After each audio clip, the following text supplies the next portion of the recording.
Bonjour à tous, bienvenue dans ce nouveau webinaire organisé par lepetitjournal.com, le journal des Français à l'étranger, votre quotidien, le quotidien en ligne que vous lisez tous les jours. Je suis aujourd'hui avec Sonia Isola, qui est directrice des programmes MSc Postgraduate à l'ESCE, et Guillaume Ferrand, qui est le directeur délégué de l'ESCE. Voilà, vous les voyez ici. Bonjour Guillaume, bonjour Sonia.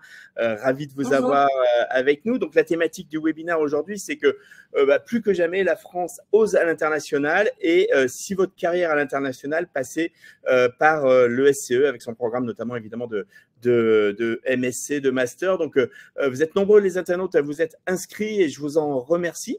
C'est un plaisir de vous avoir tous avec nous. Donc, on a à peu près une heure ensemble. Donc, il faut profiter d'avoir la chance d'avoir nos deux experts à nos côtés pour leur poser toutes vos questions. Vous avez peut-être des lycéens, des enfants lycéens qui souhaitent s'orienter, ou des enfants qui sont déjà évidemment à l'université et qui en école et qui souhaitent faire un master, un MSc et qui peuvent être intéressés par ce sujet.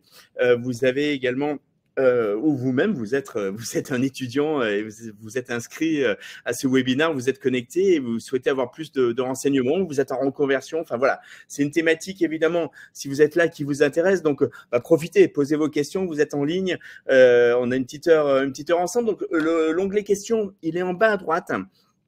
Donc, vous avez une petite cartouche qui s'appelle « Poser une nouvelle question ». Donc, je vais vous mettre un petit bonjour pour vous voir à quoi ça ressemble. Hop. Alors, il s'agit en fait, on va l'utiliser comme onglet de chat. Donc, vous avez vu, vous avez chat aussi, mais en fait, on va plutôt utiliser le petit onglet questions parce que c'est avec celui-là qu'on peut poser les questions. Donc, n'hésitez pas, posez bien vos questions, n'attendez pas, soyez pas timide. Une heure, ça passe rapidement. Il y a certainement plein de sujets, que ce soit comment est-ce qu'on peut intégrer les calendriers d'admission, les programmes éducatifs, les débouchés, les cursus, les programmes de stage, les parcours à l'étranger. Enfin voilà, Guillaume et Sonia sont vraiment là pour répondre à toutes vos questions. Donc voilà, surtout n'hésitez pas, profitez bien de leur présence pour poser toutes vos questions. Je vous rappelle également, et c'est important, que ce webinaire sera disponible en replay. Donc, quelques instants après, quelques minutes, quelques instants, c'est un peu exagéré, mais enfin 5-6 minutes après la fin du webinaire, vous allez recevoir un mail sur le mail à partir duquel vous vous êtes inscrit et vous recevrez à ce moment-là le lien du replay. Donc, si vous ne pouvez pas assister à tout, là, vous qui êtes au début, pas de souci, vous n'aurez rien raté, vous pourrez le voir en replay. Vous pourrez aussi, évidemment, le transmettre à vos connaissances, vos amis, vos copains étudiants ou les familles, à d'autres amis qui ont des enfants qui peuvent être concernés et intéressés pour qu'ils puissent y assister. Donc, c'est vraiment très simple, très facile. Il suffit de faire un petit forward. Il y aura également un article dans lepetitjournal.com dans les prochains jours, donc vous ne le raterez pas, avec la vidéo du replay qui sera mise dans l'article, qui sera MBD. Donc, de la même façon, vous pourrez le revoir et puis vous pourrez aussi, bien entendu, le partager. Donc, surtout, n'hésitez pas. Donc, les internautes, faites-nous un petit coucou, dites-nous où vous êtes. Je sais pas, où est Joselle, Marois, Johanna, Philippe, Mathieu. Là, vous êtes Nadia, vous êtes déjà un petit peu nombreux à vous être connectés. Faites-nous un petit signe, montrez-nous que le petit onglet… Bon, il marche bien, généralement il marche bien, mais enfin rassurez-nous, dites-nous que vous êtes bien là et que vous êtes non seulement à l'écoute, mais que vous allez participer et qu'on va être avec vous. Je vais en premier passer la parole à Sonia et à Guillaume pour juste les laisser se présenter et les laisser présenter l'école en quelques mots. Et puis après, on rentrera vraiment dans le vif du sujet. Alors, je ne sais pas à qui je passe la parole en premier, peut-être Sonia, évidemment. Oui, Sonia. Honneur aux dames, alors. Sonia, donc. Donc, je m'appelle Sonia Isola, j'ai la chance de travailler à l'ESCE International Business School, et ce depuis plus de 3 ans maintenant. Actuellement, je suis directrice des programmes Master of Science, directrice des études Master of Science et directrice des programmes de second cycle, ce que l'on appelle aussi tout ce qui est postgraduate. Donc c'est vraiment un vrai plaisir pour moi de participer à ce webinaire parce qu'on vise un public international et j'ai moi-même vécu dans plusieurs pays et j'ai travaillé dans 4 pays dont les États-Unis, l'Indonésie, l'Égypte et la Syrie. Donc, d'ailleurs, je salue les personnes de l'Institut français, s'il y a des personnes qui sont connectées aujourd'hui. Donc, aujourd'hui, je travaille en France, mais mon cœur est partout. Bah, c'est un beau parcours et un parcours particulièrement international du coup. Il y a vraiment pas de doute, Sonia. Merci beaucoup. Guillaume.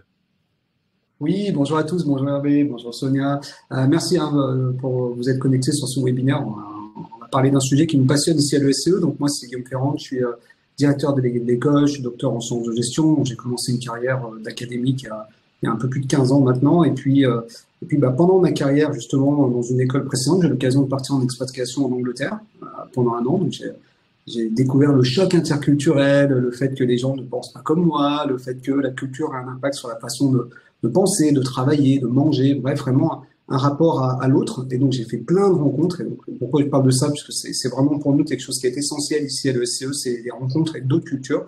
J'ai eu l'occasion aussi d'enseigner aux États-Unis. J'ai fait un visiting dans l'Arkansas pendant un mois et demi. Alors, c'est bref, mais ça me permet de faire une rencontre avec un système d'enseignement supérieur qui n'a rien à voir avec le nôtre.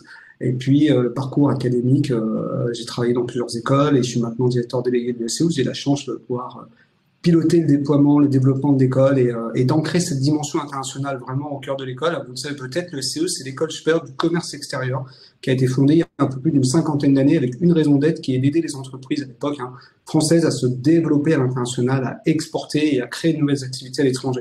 Donc quand on dit qu'on est International Business School, c'est vraiment à vocation de déploiement vers l'étranger dans un souci de compréhension de la culture, d'adaptation locale, et on va en parler, vous avez compris, c'est vraiment le cœur de notre savoir-faire. Peut-être une petite précision intéressante, il me semble, Guillaume, c'est quand même, tu disais que c'est vraiment, vous disiez, pardon, c'est vraiment votre ADN, c'est votre... Enfin, c'est d'où vous venez. C'est parce qu'en fait, dès le départ, vous avez eu des liens ou presque pas une émanation, mais c'est vraiment une école qui a été fondée sur la base de la France veut exporter et on va exporter, quoi. Ouais, complètement. À la base, à la création de l'école, il y avait Business France et puis il y avait les conseils du commerce extérieur de la France.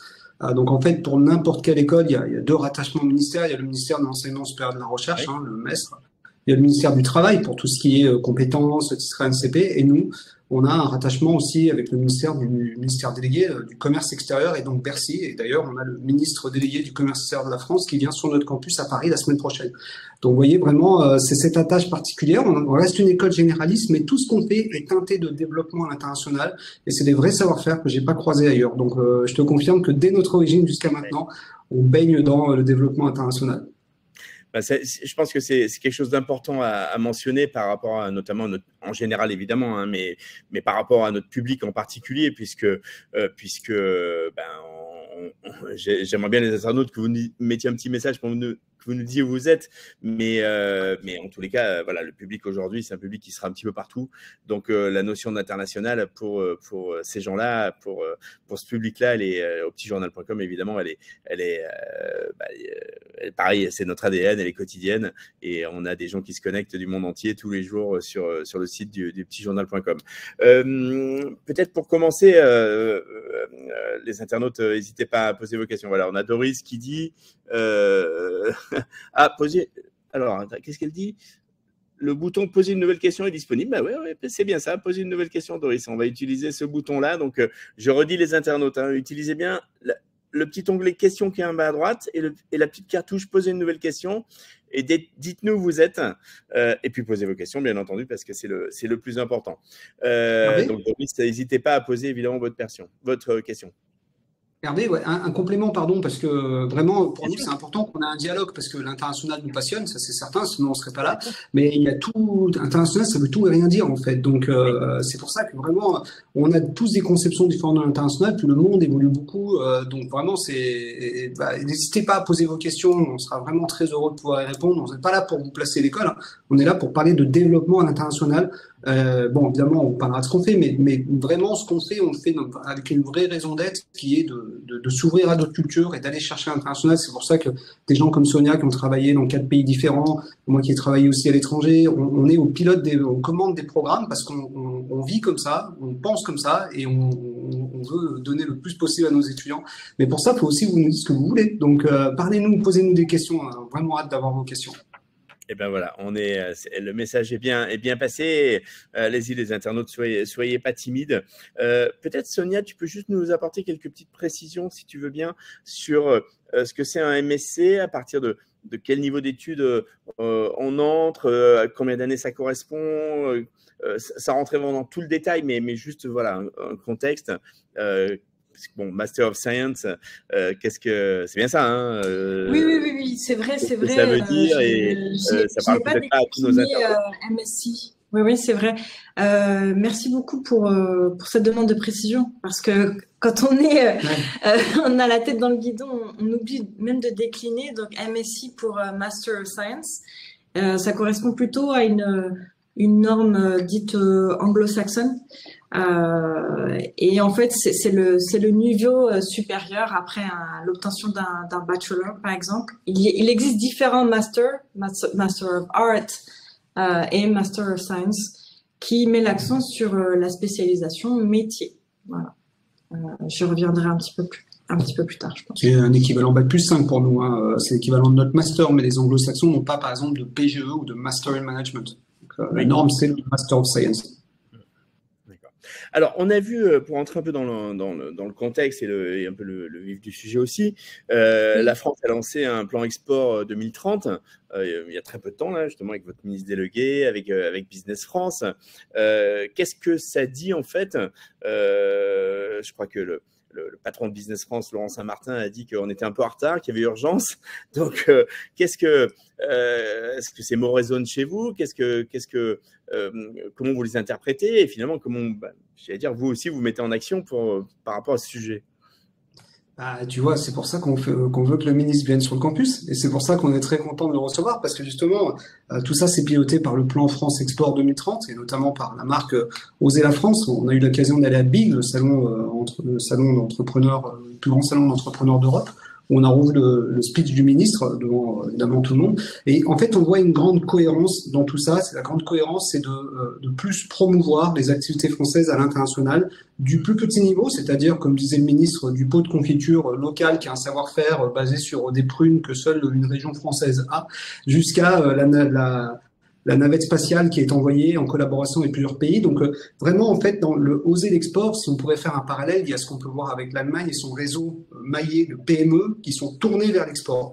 Et donc aujourd'hui, on se rend bien compte que malgré le CAC 40, les gros noms d'entreprises, le cœur de l'économie, il n'est pas sur les 40 entreprises, il est sur les PME, les TPE, les entreprises de taille intermédiaire qui font l'activité et qui ont parfois du mal à aller exporter l'activité parce que on ne sait pas faire, parce que c'est des compétences particulières, c'est la raison d'être de l'école, c'est de former sur ces compétences-là, et qu'en même temps, ça fait peur. Les gens dans un autre pays ne pensent pas comme nous, le consommateur consomme pas de la même façon, la réglementation internationale n'est pas la même, la réglementation, par exemple, le démarchage en Allemagne est extrêmement cadré par rapport à la France. Donc, vous voyez, toutes ces petites choses qui font qu'on a très vite fait de se casser la figure sur un marché sans même s'y être bien pris, en fait, c'est ça le problème. Donc vraiment, c'est ça le fond qu'on doit avoir. Il y a urgence, en fait, il y a urgence à ne, comme dirait le ministre quelque part, le ministre délégué, à ne pas avoir peur d'affirmer ce qu'on fait et qu'on peut aller chercher d'autres marchés à l'extérieur. Je ne sais pas si tu veux compléter peut-être avec. Non, c'est exactement ce que je constate également. Donc, en fait, tu vois, Hervé, pardon Hervé, je te coupe parce que. Justement, le ministre vient la semaine prochaine, le 14 novembre. On est en train de préparer nos étudiants. Quelles questions vous auriez envie de poser à un ministre délégué sur le développement des activités françaises à l'international et les activités françaises de l'international vers l'international? C'est-à-dire qu'on n'est pas que de la France vers, par exemple, Singapour. Ça peut être un Français installé à Singapour qui cherche à développer une activité à Hong Kong. La puissance des réseaux des CCEF, Conseil des commerces extérieurs de la France, fait qu'on peut vraiment déployer les activités et on travaille avec eux de près sur nos compétences métiers déclinées à l'international et déclinées dans une culture faire du bizdev en Allemagne, ça nécessite des compétences comportementales qui sont pas les mêmes qu'en France. Et donc, vous voyez, c'est pour ça que je disais en introduction, la question internationale évolue beaucoup. Et quand on résume tout ça à une phrase en disant osons l'export, bah derrière, il y a tout ça, en fait. Il y a une mirabelle de métiers, pardon, il y a tout un tas de métiers qui sont des métiers très précis, qui nécessitent des compétences particulières qu'on ne trouvera pas de partout. Ça, c'est important. Mais alors du coup, Sonia, je pense que tu vas me confirmer, mais ce que je comprends bien, c'est qu'en fait, on n'a pas forcément besoin seulement d'ingénieurs, seulement de logisticiens, seulement on a vraiment une dimension interculturelle, une dimension de pratique commerciale, de pratique d'entreprise, RH, de droit, qu'on retrouve dans une business school comme la vôtre. Oui, c'est vrai. Je pense qu'on a encore un petit peu de timidité dans les entreprises de moyenne taille. Je pense que en fait ces entreprises-là, elles auraient besoin de talents dotés de compétences dans le développement international et une très bonne connaissance des réseaux internationaux, comme le disait Guillaume.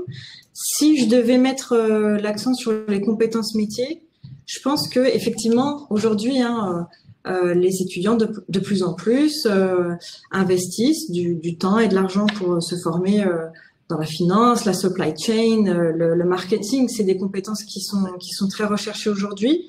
Maintenant, je pense que ces entreprises-là ont besoin de talents qui soient un petit peu équipés en fait et qui ont appris tout au long de leurs études à tenir compte des contextes internationaux.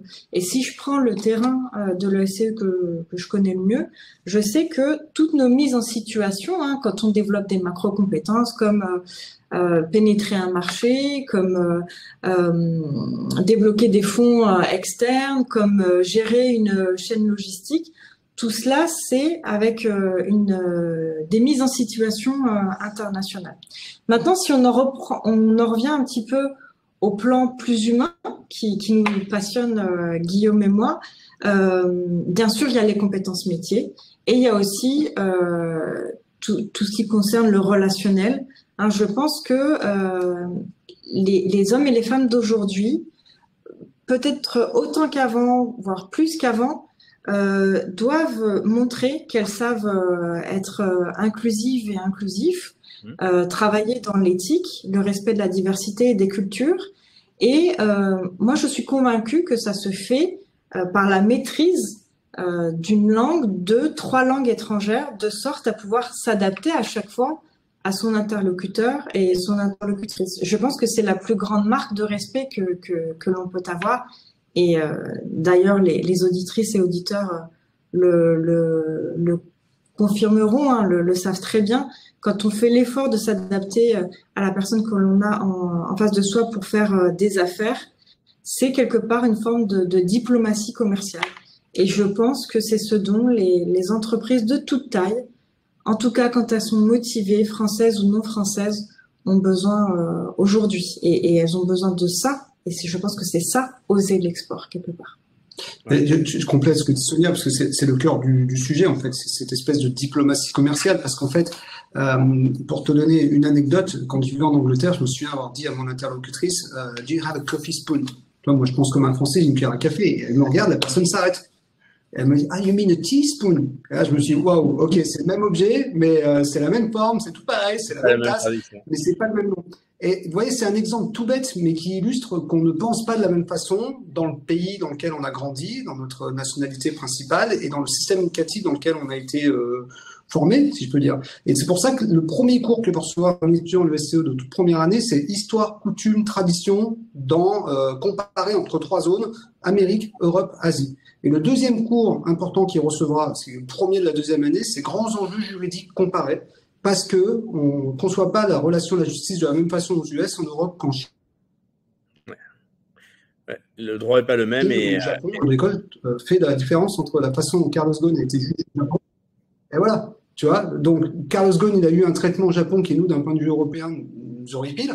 D'un autre côté, le procès Johnny Depp et Amber aux États-Unis nous fait un peu rigoler. Et nous, on a notre. Vous voyez, tu vois. Donc, quand je dis nous fait rigoler, c'est un jugement, en fait. Et donc, on se rend compte petit à petit que si on accepte d'abandonner nos jugements de valeur, eh bien, on se rend compte qu'on a les mêmes problèmes, mais qu'on n'a pas du tout les mêmes approches sur les solutions. Et c'est de là où la richesse vient. Tout à fait. Parfait. Allez, les internautes, posez bien vos questions. Hein. Le webinaire va passer assez vite, donc vous êtes plusieurs là à être connectés. Donc, n'hésitez pas, utilisez le petit onglet questions, posez une nouvelle question en bas à droite. Je pense pas que ça marche pas. Hein. J'ai répondu à Doris. Doris, on voit bien votre message. Donc, n'hésitez pas surtout à bien poser une question.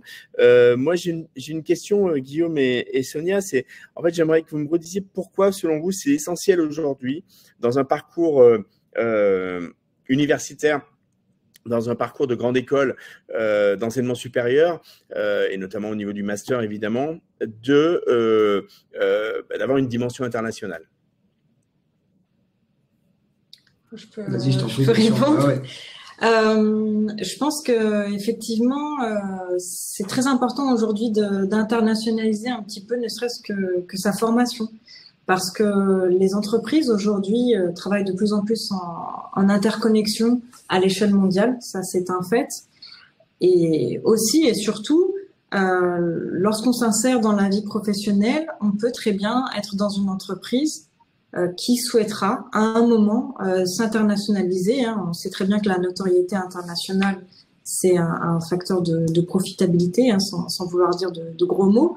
Ça fait partie de la stratégie des entreprises, même les plus petites.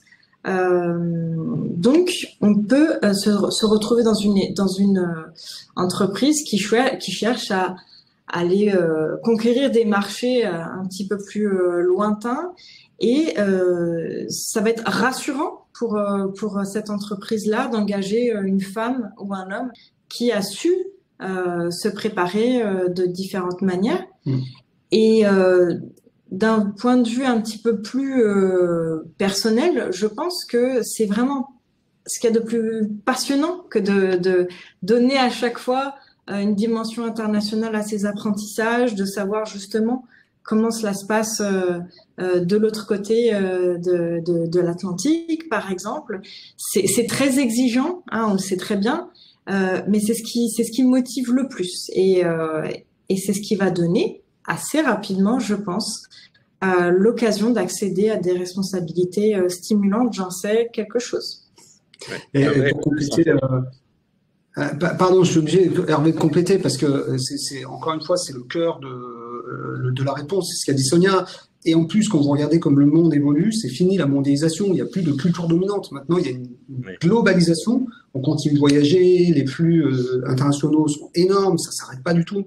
On pourrait penser que le monde allait se fermer, mais ce n'est pas le cas. En fait, il se régionalise. Et donc, si on accepte de partir et d'aller travailler, vivre, étudier dans une région du monde, alors on se rend compte, encore une fois sur place, que on ne pense pas comme moi. Et plus vous voyagerez, plus vous serez ouvert à d'autres cultures, et plus vous aurez envie d'en découvrir d'autres, et plus vous passerez dans des situations différentes, et plus vous serez capable de négocier avec des gens qui n'ont pas les mêmes cultures que vous, signer des contrats, développer des activités, travailler même sur des projets à Paris avec des équipes multiculturelles. C'est ça la réalité aujourd'hui. Donc, faut s'ouvrir, en fait, on n'a pas le choix. Et plus on s'ouvre, plus on découvre des trucs, c'est passionnant.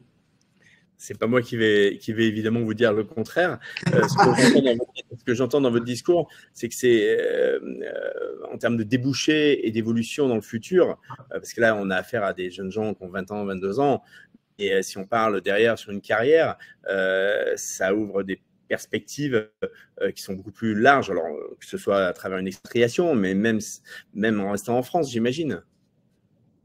Mais complètement. Ouais, complètement. Tu vois, alors bon, on parle de Paris, parce qu'on est basé à Paris, mais moi, à titre perso, ma famille est à Grenoble. À chaque fois que je vais à Grenoble, j'ai un choc culturel. Parce que entre la façon dont on vit à Paris et la façon dont on vit à Grenoble, déjà, les choses ont changé. On ne parle plus de la même façon. Ça va pas... Et donc, c'est le monde d'aujourd'hui, en fait, régionalisé. Et plus on voyagera entre les régions, plus on sera capable de comprendre et de se comprendre, et plus on trouvera de la richesse dans nos échanges. Moins on voyagera, plus on sera fermé, et plus on s'enfermera dans une petite bulle à l'intérieur d'un truc immense qui est en perpétuel mouvement. Et en fait, plus on s'ouvre, plus on accepte ce mouvement, et plus on embrasse ce mouvement. Et ça, c'est ce qui donne des perspectives d'avenir. C'est hyper important. Parfait, très bien. Allez, les internautes, soyez pas timides, posez vos questions. On a encore un peu plus d'une demi-heure, largement même, avec Sonia Isola, qui est directrice des programmes MSc Postgraduate à l'ESCE, et Guillaume Ferrand, qui est le directeur délégué de l'ESCE. Donc, on a la chance d'avoir deux experts pour aborder ces thématiques autour de l'éducation et de l'enseignement supérieur, avec une orientation à l'international. Ce qu'on constate, c'est une priorité. J'imagine que c'est quelque chose de très important et d'une priorité pour vous. Peut-être, Guillaume, ça serait intéressant que tu nous rappelles un petit peu le fonctionnement en France post-bac, c'est-à-dire entre premier cycle, deuxième cycle, et notamment, entre autres, aussi à la ESCE. Hein. Comment finalement on fait toutes les étapes, à partir de quel âge, enfin pas de quel âge, mais de quel niveau on rentre, comment on évolue dans ce système? Oui, bien sûr, bien sûr. Avé, merci pour cette possibilité. En fait, une école de commerce comme le SCE, elle a 3 niveaux d'entrée. Soit je rentre tout de suite après le baccalauréat, en première année du programme grande école, ou d'un programme bachelor, le programme grande école étant 5 ans, ou un programme bachelor en 3 ans. Soit je rentre en 3e année directement dans le programme grande école après un bac plus 2, soit je rentre en Master 1, donc en 4e année du programme grande école, directement après un bachelor, un bac plus 3. Et selon l'année d'entrée, les perspectives sont différentes. Par exemple, nos étudiants peuvent partir 1 an à l'étranger dès la 2e année du programme grande école. Donc je fais ma terminale, je rentre, je fais 1 an à Paris ou à Lyon, et l'année d'après, la 2e année, je pars 1 an à Munich, je pars 1 an à Barcelone, je pars 1 an à Londres, ou je pars un semestre en échange en Europe, si je veux vraiment me frotter à une autre université qui pense différemment. Donc, vous voyez, selon l'année de rentrée, on a des modalités d'études qui sont différentes. Le gros avantage d'un programme en 5 ans, c'est qu'il est vraiment pensé sur une logique d'accumulation de compétences qui inclut du stage et qui inclut du séjour à l'étranger, parce que comme on l'a dit jusqu'à maintenant, c'est en partant, c'est en allant étudier ailleurs qu'on acquiert des compétences, notamment comportementales, on en reparlera, qui sont essentielles pour évoluer dans un monde qui bouge, qui est un peu paradoxal des fois, qui est complexe. Et donc, plus on décide d'embrasser ça, plus on navigue de manière aisée dans ce monde. Je pense qu'on a des personnes connectées qui sont eux-mêmes en expatriation, ou des parents qui sont en expatriation, qui ont leurs enfants. Donc, j'ai pas besoin de vous convaincre. Je pense pas qu'on ait besoin de vous convaincre sur ces éléments-là. Mais voilà, donc vous avez le panel d'une formation en 5 ans, une formation en 3 ans, ou une formation programme grande école master à la française en 2 ans, ou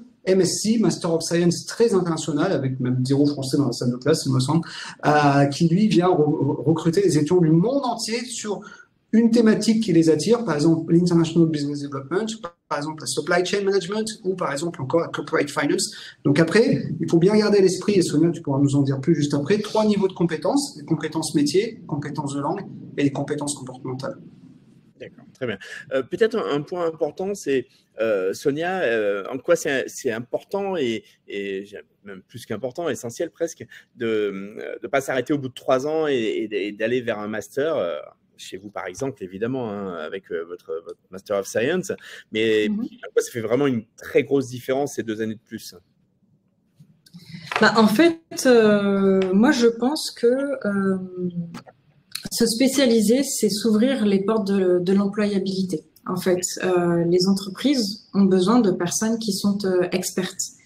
Et je pense aussi que même pour soi, se spécialiser, c'est plus gratifiant dans le sens où justement on se sent capable de prendre à bras le corps des missions complexes, spécifiques, plutôt que de rester généraliste jusqu'à la fin de ses études et se demander au bout de 5 ans d'études ce qu'on est capable de faire.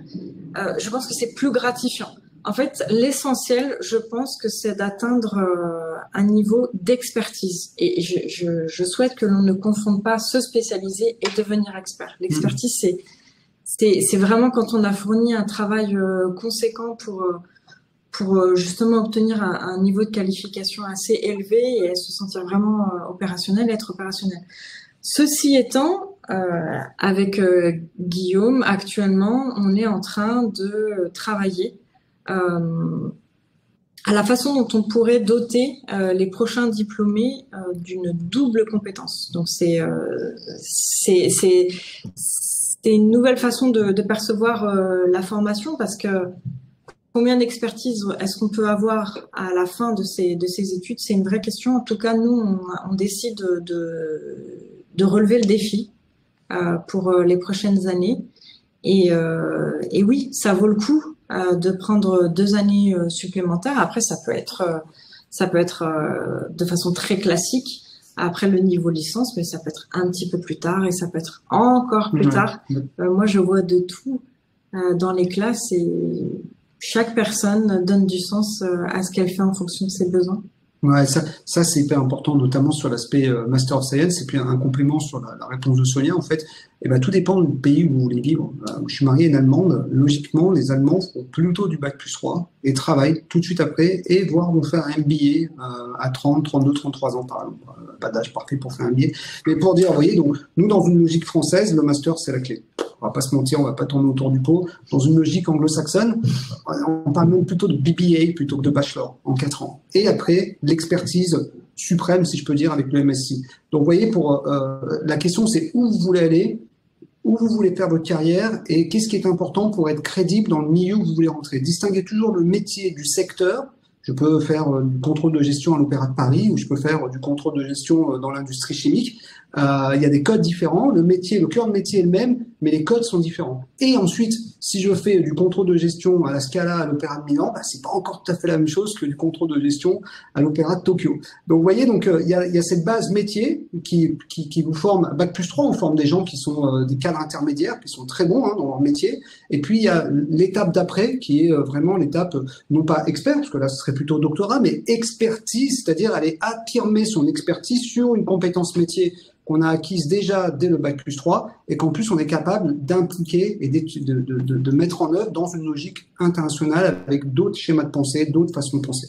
On peut le faire à bac+3, on peut le faire aussi à bac+5 parce qu'en fait on rallonge de 2 ans et donc on multiplie les compétences. Si on prend un cycle master comme le CE par exemple, que ce soit en MSc ou en PGE, vous avez à peu près 2/3 des cours qui sont des cours métiers en master et 1/3 des cours sont des cours de tronc commun de la géopolitique, parce que nous, on part du principe qu'on peut plus faire aujourd'hui du business sans maîtriser la géopolitique. Alors, maîtriser la géopolitique, on ne fait pas non plus des docteurs de l'université d'Oxford, mais être capable de comprendre pourquoi est-ce que le conflit israélo-palestinien a des potentiels impacts sur mon business dans le fin fond de la Creuse. Vous voyez, donc, toutes ces dimensions-là, ça fait partie des compétences qui sont pour nous du tronc commun. Les langues, comme disait Sonia tout à l'heure, parler 1, parler 2, parler 3 langues. Et parce que quand je parle une langue, je suis capable de comprendre que tel mot qui est utilisé dans la langue reflète tel aspect de la culture. Et donc, je m'adapte à l'interlocuteur qui est en face de moi. Et si en plus, en face de vous, vous avez quelqu'un qui s'adapte, alors là, c'est bingo, ça va faire des miracles. Parfait, très bien. On est à peu près à la moitié de ce webinaire. Les internautes, posez vos questions. On a 2 questions de Doris que je vais vous poser. Puis, du coup, Sonia, ça te concerne peut-être un petit peu plus précisément. Donc, elle demande en fait ou Guillaume aussi d'ailleurs, si vous proposez des bac+3 ou bac+5 à distance pour les enfants des Français résidant à l'étranger. Ouais, alors, à distance, j'imagine pas, mais j'imagine peut-être que c'est lié à des Alors actuellement, justement, on est en train de développer un Master of Science à distance. C'est l'un de mes bébés. Donc, on est en train de s'en occuper. Ça pourrait être opérationnel d'ici septembre 24 à confirmer. 100% online. 100% online avec différentes modalités d'enseignement. Quand on fait du 100% online, Sonia, c'est quoi les 3 grandes lignes quand on fait du 100% online? De la synchrone, du synchrone, du recouvrement, de période de recoupement. Oui, alors bon, pour vous raconter un petit point de situation dans notre projet, ce à quoi on pense, c'est justement un programme qui soit totalement à distance, qui n'incite pas les personnes à se déplacer.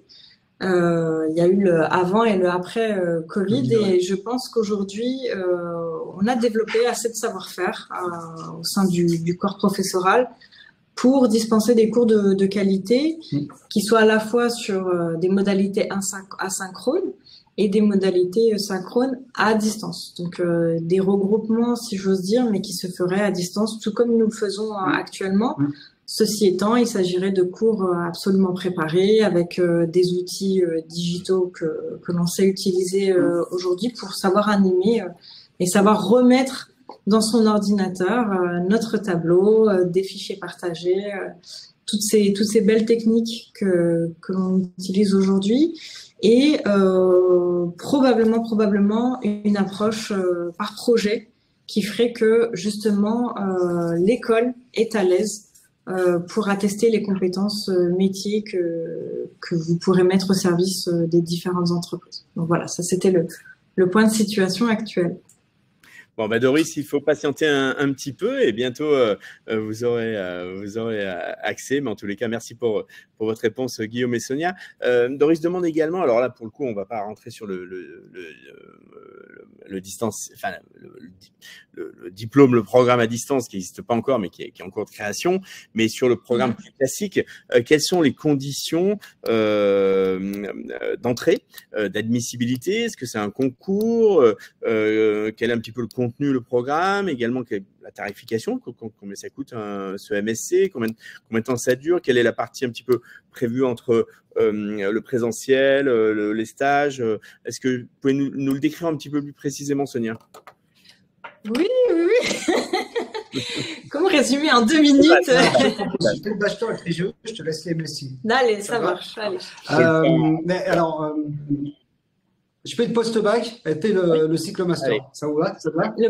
D'accord, ça marche. Du coup, sur le post-bac, il y a 2 diplômes différents. Il y a le programme Grande École en 5 ans, le programme Grande École, le master. Et il y a le bachelor en 3 ans. Les deux forment à des métiers, on va dire, pas fondamentalement différents. Ce sont les mêmes professeurs, c'est les mêmes compétences, mais c'est à des niveaux de pratique différents. Le bachelor forme des cadres intermédiaires, à Bac+3. Pour entrer dans le bachelor, c'est dossier, lettre de motivation. On n'est pas sur Parcoursup, parce que c'est une volonté de notre part, donc c'est un diplôme, qui délivre des titres RNCP et ou une licence universitaire. Ça dépendra de la spécialisation que vous avez choisie. On est en train d'ouvrir, par exemple, ça ouvre en septembre prochain, une spécialisation en International Business avec l'université Paris-Est-Créteil. Donc là, les étudiants qui sortiront de la spécialisation auront le Bac+3 diplôme CE plus la licence universitaire de l'UPEC. Donc ça, c'est pour le bachelor. Donc dossier, lettre de motivation et entretien. Et entretien, tu as raison, pardon, merci. Ah oui, parce qu'elle les fait, les entretiens. Et il ne faut pas oublier une chose, c'est qu'on a un accent pédagogie Montessori sur le bachelor en première année qui fait que vraiment, c'est un superbe programme de formation parce qu'on a des publics qui sont complètement différents, secteurs différents, origines différentes, nationalités différentes. Et la pédagogie Montessori met tout le monde à l'aise, vraiment à l'aise, puisque vous connaissez peut-être la pédagogie Montessori, mais elle est très centrée sur les sens. Et donc, l'éveil des sens, entre guillemets l'éveil des sens, je ne parle pas non plus à des bambins, mais permet de s'ouvrir à justement une diversité dans la salle de classe et ça crée vraiment des choses impressionnantes. Vraiment, je ne connaissais pas ça avant d'arriver à l'ESCE et c'est super. Donc ça, c'est le bachelor. Le programme Grande École, lui, est sur Parcoursup. Donc, il faut passer par Parcoursup, il faut s'inscrire, il faut respecter les bonnes deadlines. Là, ça commence bientôt, je pense, ça va ouvrir dans un mois, il me semble. Et après, c'est concours d'entrée avec donc de l'écrit qui passe par le concours Sésame et des périodes d'oraux qui sont entre fin avril et début mai, avec un oral de motivation. Nous, notre présupposé, c'est qu'en 20 minutes d'oral, parce que c'est à peu près la norme dans toutes les écoles, on ne va pas mesurer des compétences professionnelles, mais on va plutôt chercher à comprendre ou à connaître l'appétence de l'étudiant pour l'international, une autre culture, une ouverture d'esprit, et surtout la volonté de pensée internationale. Si on voit des gens, et ça nous arrive, tu dis, moi, l'international, franchement, pourquoi pas partir étudier, c'est mort, ça sera pas à l'ESCE. Donc, vous voyez, donc, le bachelor, entretien, dossier, lettre de motivation, CV, vraiment, le programme Grande École en 5 ans, Parcoursup, concours Sésame, entretien, résultats cadrés, affichés sur Parcoursup. Ça, c'est le post-bac. Du coup, pour nous rejoindre en MSc, Sonia? Oui, donc ce qu'on appelle à la maison le postgraduate. Donc, vous avez la possibilité d'intégrer le programme Grande École en 4e année, par exemple. Donc, c'est ce qu'on appelle les admissions sur titre. Donc, admission sur titre national ou international. Donc, dossier, entretien. Et pour les personnes qui sont en France ou de nationalité française, il y aura un concours.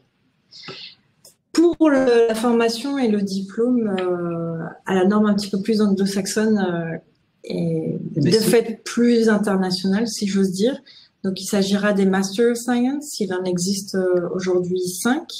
Et les admissions se font sur dossier et entretien de motivation. Et là, on est vraiment...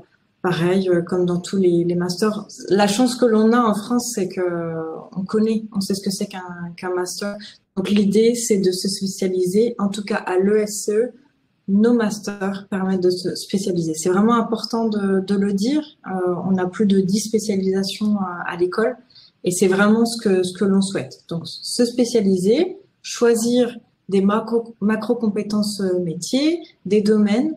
et ancrer tout cela dans des contextes internationaux pour soit s'expatrier tout de suite, soit s'expatrier au bout de 1 an, 2 ans, soit travailler de son propre pays avec un réseau international auquel on aura été familiarisé au cours de ses études. Ce qu'il faut noter aussi, c'est que dans le cadre du programme Grande École, la mobilité internationale est garantie, je dirais même obligatoire. Une mobilité internationale de plusieurs mois avec l'un de nos 198 partenaires universitaires dans le monde. Il y aura forcément une belle école, une belle université qui vous conviendra. Pardon? Oui, je disais 198, ça laisse du choix. Ah oui, là, oui, c'est vrai. Après, ce qu'il faut noter aussi, Hervé, et puis peut-être Doris, si cela veut compléter ma réponse, c'est que les spécialisations sont majoritairement enseignées en anglais. En anglais, voilà, il faut être un petit peu crédible. La promesse que le SCE fait à son réseau d'entreprises, c'est de diplômer des personnes qui ont étudié en anglais et qui sauront probablement très bien travailler en anglais, voire dans une deuxième langue, voire dans une troisième langue. C'est vraiment, je pense, ce qui nous distingue et ce qui fait la richesse de nos enseignements. Est-ce que ça répond? Oui, ah bah oui, on ne peut plus. Quels sont les critères d'admissibilité du coup pour le MSc? Oui, alors là-dessus, on est assez traditionnel. Il faut avoir le bon nombre de crédits, si j'ose dire. Mais en tout cas, ce que je peux dire à toute personne qui s'intéresse à notre école, c'est contactez-nous. On a une très belle équipe dans un département des admissions. Vous verrez, dès les premiers mots échangés, vous allez percevoir différents accents en plus. C'est génial. Contactez-nous et puis vous verrez que selon votre situation, il y aura des choses à vous proposer. Évidemment, on est une école qui est vraiment bien accréditée. On a des obligations, donc on est assez vigilant par rapport au crédit validé. Crédit ECTS, mais comme on est avec un public international aujourd'hui, je ne sais pas rentrer dans les détails parce que selon le pays, on a des façons de compter les crédits qui sont différentes. Voilà. Ouais. Je dirais simplement contactez-nous. D'accord. Mais ça veut dire que par exemple, je suis intéressé par le Master of Science. Je dois remplir un formulaire sur votre site. Il y a un calendrier. Enfin, j'imagine que. Oui. Alors là-dessus, je peux vous dire que notre site est une mine d'informations. On a fait un effort justement parce que notre public est majoritairement international. Et on a des calendriers types, on a notre contact Carmen Vilches, qui est trilingue. Elle est vénézuélienne, non? Elle est mexicaine. Mexicaine, pardon. Donc elle est trilingue en tout cas. Donc vous pouvez la contacter WhatsApp, téléphone, mail. Parce que je comprends. Donc, vous recrutez sur dossier, en fait. C'est-à-dire que vous prenez contact, les étudiants vous contactent, il y a un dossier qui est monté, donc qui comprend les langues, les notes, le précédent, les diplômes, l'expérience, les motivations. Ouais. Bien sûr, il faut que nos formations puissent répondre à vos projets. Et puis, si projet à détailler il y a, on saura vous accompagner. C'est ça qui est formidable à l'école. Tu vois, Hervé, et peut-être aussi pour tous les participants, en MSc plus qu'en PGE, on est incapable de vous donner un profil type. Primo, c'est pas ce qu'on cherche. Et secondo, il y a une telle variété d'âge, une telle variété de raisons de venir à Paris, à l'ESCE, faire un MSc en International Business Development, en fait, venez comme vous êtes, vraiment comme Azura, parce que nous, ce qui nous intéresse, c'est vous, justement, c'est comment vous allez percevoir le monde et comment ces différentes perceptions du monde vont dans une salle de classe faire quelque chose qu'on peut pas prédire à l'avance en fait. Donc pour les MSI, vraiment, c'est le point le plus important, c'est cette diversité de culture, cette diversité de projets, cette diversité d'âge. Pour les programmes grande école, comme disait Sonia, pour l'entrée en Master 1, là, c'est hyper réglementé, c'est un concours qui s'appelle Ambition Plus, il faut le bon nombre de crédits. Alors, c'est la même chose en MSI, hein, mais les profils sont un petit peu plus similaires. C'est généralement de la poursuite d'études en PGE. J'ai fait un bac+3, puis je vais aller faire un Master. Alors qu'en MSI, il y a de la reprise d'études, il y a même de la validation des acquis professionnels qui font qu'il y a des gens qui rentrent alors qu'ils n'ont pas forcément le bac+3, bac+4, mais 15 ans d'expérience professionnelle dans différents pays. Donc, vous voyez, vraiment, on peut pas dire, on recherche rien. Si peut-être une chose, c'est l'ouverture d'esprit. S'il n'y a pas d'ouverture d'esprit, ça va être compliqué de s'épanouir à l'ESCE. Voilà, c'est important à dire. D'accord. Allez, on prend les questions des internautes. Il reste un gros quart d'heure, donc n'hésitez pas à poser vos questions avec le petit onglet « Poser une nouvelle question » en bas à droite. On a une question de Stéphane qui demande « J'aimerais savoir si le programme de master, si le programme présente un master en gestion de projet de l'action humanitaire. » Voilà, donc je ne sais pas si c'est une question de Stéphane et peut-être c'est peut-être l'occasion de détailler aussi les différentes spécialités que vous proposez dans le cadre du MSC. Ouais, alors je réponds à la question de Stéphane et je te laisse répondre sur la spécialité, ça va. Bien sûr. Stéphane, c'est une très bonne question. En fait, on s'est posé avec Sonia la question, parce qu'on fait vraiment le développement du postgrad. Qu'est-ce qui correspond à notre ADN et à ce qu'on sait vraiment faire? Et c'est vrai que l'humanitaire, c'est l'ADN international par définition, hein, se retrouver projeté sur un terrain de guerre, dans un camp de réfugiés ou simplement sur une catastrophe climatique, simplement entre guillemets. C'est pas notre métier, c'est pas notre savoir-faire principal. Notre savoir-faire principal, ça reste vraiment le côté commerce international, commerce extérieur. Donc du coup, on s'est dit qu'on mettait cette possibilité de côté. On s'en était parlé de quelque chose dans l'humanitaire. Donc pour répondre à la question de manière claire, aujourd'hui on n'en a pas, et c'est vrai que c'est pas tout à fait dans nos plans de développement, en tout cas à très court terme. Oui, je dirais même pour aller un petit peu plus loin. C'est rigolo parce que la gestion de projet, elle est complètement transversale dans nos enseignements. On a des objectifs qui correspondent au cycle 1 et des objectifs beaucoup plus poussés qui correspondent au cycle 2. D'ailleurs, nos étudiants sont éligibles à des certifications internationales en gestion de projet puisque il y a des nombres d'heures et des enseignants complètement experts dans ce domaine-là. On a des valeurs complètement humanistes et d'ailleurs notre commerce, on le souhaite le plus éthique, le plus ancré dans le développement durable et la RSE. Ceci étant, les causes humanitaires ne sont pas au cœur de nos enseignements parce que ce que l'on fait aujourd'hui, c'est du commerce en fait. Donc, alors les spécialisations qu'on a dit. Les spécialisations, alors actuellement, elles sont au nombre de 12. Vous les retrouverez totalement déclinées sur notre site internet. Elles sont en lien avec le marketing. On a 3 spécialisations qui permettent de travailler différentes compétences du marketing international, du digital, au luxury. Pardon ? De la grande consommation. De la grande consommation, effectivement. De la finance des marchés, finance d'entreprise. Je dis tout en français, hein, sachant que tout est enseigné en anglais. À chaque fois, je fais une petite gymnastique mentale. Le développement international, bien sûr, l'ingénierie des affaires, chaîne logistique, supply chain management, bien sûr. Les achats. Le bizdev. Oui, voilà, développement international. Et je pense que c'est un peu l'entrepreneuriat. L'entrepreneuriat, c'est vrai, tu fais bien de le dire. Je préfère que vous retrouviez les intitulés précis sur le site internet, d'autant que les choses évoluent d'année en année. Hein. Il faut savoir qu'on travaille d'arrache-pied pour s'adapter justement aux besoins des entreprises. On fait des conseils de perfectionnement. Demain et après-demain, par exemple. Voilà, on travaille avec les entreprises. On est à l'écoute des compétences qu'elles recherchent. Est-ce que ces compétences-là sont intégrées à notre programme? Est-ce qu'on a quelque chose à améliorer? Là, je sais que l'un de nos grands enjeux pour nous, c'est d'intégrer les savoir-faire liés à l'intelligence artificielle, le développement durable. Et la RSE, aller encore plus loin que ce qu'on fait maintenant. Vous voyez, c'est hyper intéressant en fait, parce que si on prend le développement durable, ça fait 15 ans que je suis dans le domaine, il y a 5-10 ans, les écoles montraient, regardez, on fait tel cours, ça apporte un peu sur le développement durable, sur la responsabilité sociétale.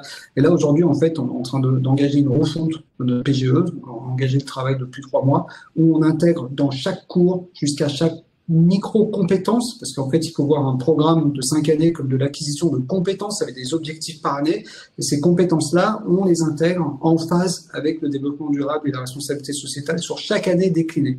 Et on va faire le même travail avec l'intelligence artificielle, puisque de toute façon, vous ne vivez avec que sans, parce que sinon, si vous vivez sans, il n'y aura plus de boulot pour vous. Donc, il faut vivre avec. Et vous voyez, ce qui est hyper intéressant, c'est quand on est le CE, on est capable d'aller voir des gens comme la BPI, on est capable d'aller voir des gens comme le CCEF et de leur dire, j'aimerais bien qu'on bosse ensemble sur le développement d'une IA, sur le développement international, souveraine, donc portée par la France, pour la France, au service des entreprises françaises qui veulent exporter. Et donc voilà, ça c'est le cœur. Quand on a touché à ça, on a touché au cœur de ce que fait le SCE. C'est pas forcément visible sur une plaquette, mais c'est ce qu'il y a vraiment au cœur, c'est cette colonne vertébrale qui fait tourner l'école, vraiment sur cette dimension de développement à l'international. Parfait. Allez, on aborde les 10 dernières minutes. Posez vos questions. Sonia, moi, j'ai une question par rapport aux débouchés. Vos étudiants qui sortent avec le Bac+5, à quel type de fonctions ils peuvent prétendre, fonction internationale évidemment, et quel type de parcours de carrière. Vous avez évidemment un historique, mais vous avez aussi une vision par rapport à ceux qui sont sortis à leur parcours. Ouais, bien sûr. Je te laisse répondre. Oui. C'est plutôt une question pour Guillaume, parce que justement, Guillaume, c'est quelqu'un qui représente l'école, qui en lien avec les conseillers extérieurs du commerce, la BPI. Moi, je vais rester un petit peu plus global pour vous dire qu'en fait, le point commun de nos diplômés, il est à la fois sur les valeurs humaines que l'on prône, je l'ai dit tout à l'heure, d'éthique, de respect de la diversité et des cultures, des personnes qui ont suffisamment confiance en elles pour travailler de façon diplomate et très fine, et savoir mettre en application des savoir-faire liés au métier, et qui sont à l'aise dans 1, 2, voire 3 langues quand il s'agit de négocier, de rédiger des rapports, de manager une équipe, et surtout qui savent très très bien travailler en anglais. Et ça, je pense que c'est le point commun des diplômés qui s'insèrent dans des entreprises qui s'internationalisent ou qui ne sont pas en France, en fait. Ça, vous voyez, c'est ce que dit Sonia, c'est ce qui fait qu'on va se reconnaître entre diplômés de l'ESCE, et c'est ce qui fait que les employeurs apprécient nos diplômés. C'est pour toutes ces valeurs-là, pour toute cette chaîne de compétences. Donc, du coup, pour répondre à ta question, une fois que tu as décliné ça, qu'est-ce que je peux faire comme métier après avoir fait de l'ingénierie d'affaires? Je vais pas réinventer la roue. Typiquement, c'est un ingénieur d'affaires.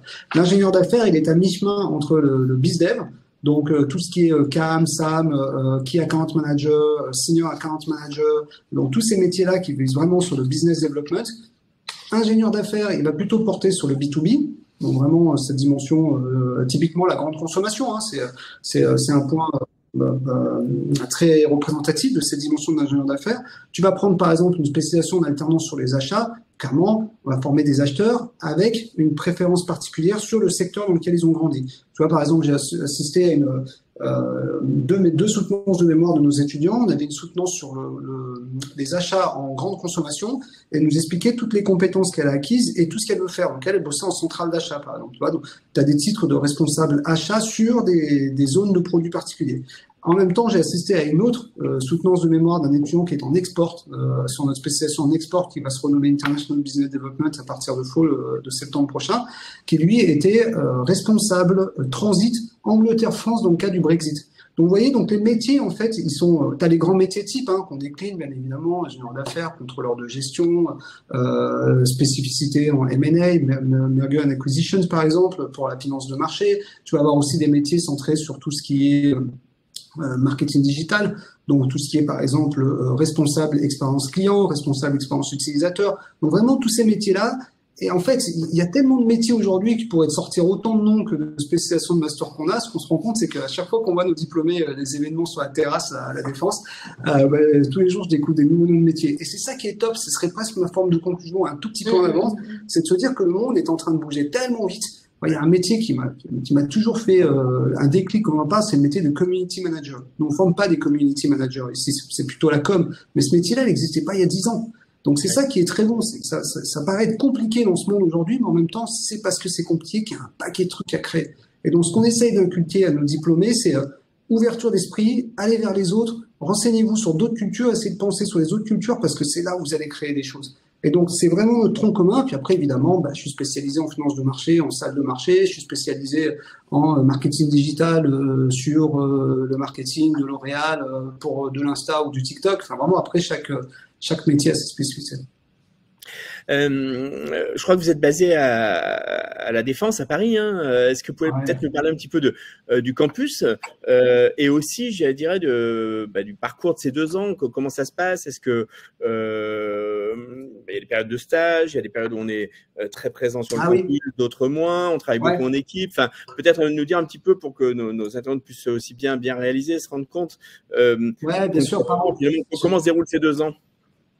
Ouais, bien sûr, pardon, j'ai pas rebondi sur ta question tout à l'heure. Pour ça, je dis pardon. Alors oui, on est basé à la Défense. Je sais pas si vous connaissez le secteur de la Défense à Paris. C'est la première place d'Europe, la 3e au monde. Et on est dans le bâtiment qui s'appelle Cœur Défense. Donc c'est la plus grande surface immobilière d'Europe, tout simplement. Donc on a 8 étages d'un bâtiment ultra moderne aux dernières normes environnementales pour une tour comme ça. Donc vraiment, on est très fiers de ce point-là. Et pourquoi on s'est mis à Défense? Qu'avant, on était dans le 15e à Paris jusqu'à l'année dernière. Parce qu'on a voulu se mettre au cœur de l'activité française européenne. C'est très simple, hein, quand on fait des after-work avec les diplômés, les gars, ils sont là en 10 minutes, ils descendent de leur tour. Pour ceux qui sont en France. Hein. Ouais, pour ceux qui sont en France, précis. T'as raison, merci. Et hop, ils sont sur le campus. Donc, c'est top. Aujourd'hui, on est en train de participer à la création d'un campus de la Défense en tant qu'acteur de l'enseignement supérieur. Donc, vous voyez, vraiment, c'est pour ça qu'on a voulu se mettre là. Aujourd'hui, la Défense, c'est 70 000 étudiants. C'est juste une vie étudiante incroyable, mais qui n'a pas l'air comme ça parce qu'on s'y attend pas. Donc, du coup, pour répondre à ta question de manière plus précise, la Défense, pour ces raisons-là que je viens de donner, et si tu prends par exemple une grande école en 5 ans, la première année est à Paris, la deuxième est 100% à l'étranger, la troisième c'est un semestre de stage, un semestre de cours, la quatrième c'est un semestre de cours, un semestre d'échange universitaire ou une année à l'étranger, et la cinquième c'est un semestre de cours et un semestre de stage. Vous voyez, toutes les années sont différentes et sont pensées sur une logique à 5 ans. Si je prends par exemple un MSI, comment ça se passe sur MSI? Il n'y a pas de départ à l'étranger pour les MSI. Bon. Disons que comme notre public est majoritairement non français, en tout cas personne n'a la nationalité française uniquement, on a des personnes qui sont franco quelque chose, mais c'est plutôt des personnes qui viennent d'un autre pays. Donc on considère que le SE est leur mobilité internationale en fait. D'accord. Donc, pour les MSI en 2 ans, on est sur la première année de MSI qui est à Paris et la deuxième année de MSI, un semestre de cours, un semestre de stage dans n'importe quel pays du monde. Et il existe le MSI façon un peu accélérée en 14 mois avec 2 semestres de formation à Paris et un semestre de stage dans n'importe quel pays du monde en fait. Très bien. Parfait. Écoutez, on arrive au terme de ce webinaire. Je vais peut-être vous laisser la parole, Guillaume et Sonia, pour un mot de conclusion, un mot de la fin et peut-être redire à nos internautes à quel point ces études à l'international portent une dimension extrêmement importante, extrêmement précieuse. Peut-être, je sais pas, Guillaume, si tu veux prendre la parole en premier. Ouais, bien sûr, je te remercie. Alors, j'aimerais proposer aux participants de ce webinaire un petit peu de prise de recul par rapport à tout ce qu'on a dit en termes de mots de la fin. Je ne sais pas si vous avez vu les dernières projections de population par le rapport de l'ONU en 2050. C'est 1,6 milliard d'Indiens, 1,2 milliard de Chinois, 300 millions d'Indonésiens. C'est un continent africain qui passe de 1,5 milliard à 2,5 milliards d'habitants. C'est un continent européen qui passe à moins de 400 millions d'habitants et c'est autant d'habitants au Nigeria qu'aux États-Unis. Ça, c'est le monde de 2050. Est-ce que c'est la fin de l'Occident? Je ne sais pas. Mais ce que je veux vous dire avec ça, c'est qu'on est obligé de se tourner vers l'international dans un monde régionalisé. Ça, c'est important. Global, mais régionalisé. Et ça veut dire que si on veut être capable de prospérer, de s'épanouir, de grandir, d'évoluer dans un tel monde, faut être ouvert à l'altérité. Il faut être ouvert à une autre façon de penser le monde. Donc le monde, il est complexe. Et c'est de la complexité que vient la création de richesse. Aujourd'hui, le monde est incertain, il va falloir faire avec, parce que franchement, il a toujours été incertain, mais il est compliqué aujourd'hui. Et il est aussi parfois paradoxal, parce que pour la même chose, on a des approches complètement différentes. Mais c'est ce croisement-là, c'est ce qu'on essaye de former, c'est au cœur de l'ESCE sur ce développement international. En fait, c'est tout ça derrière l'international. C'est ce qui fait qu'on est prêt à grandir dans un monde qui bouge, qui va bouger, et qui va peut-être nécessiter de retourner faire des formations dans 5 ans, dans 10 ans. Nous, on croit profondément à la formation au long de la vie.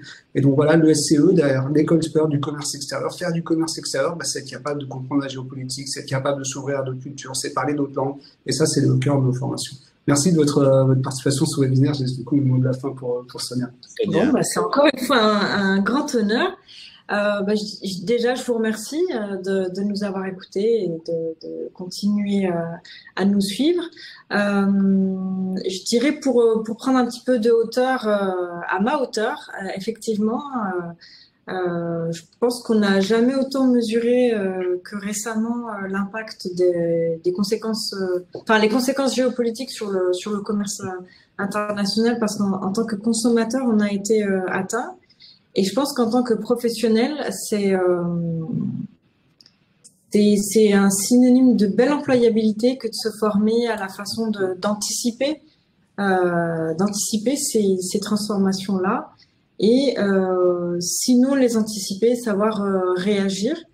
Le commerce international aujourd'hui, il doit être éthique. Et il doit se faire avec un très haut niveau de qualification.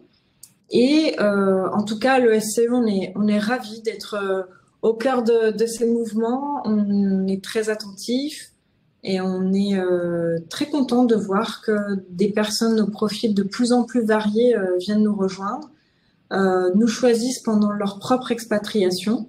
On a des jeunes, comme on l'a dit tout à l'heure, qui continuent après une licence. On a des personnes qui ont une famille.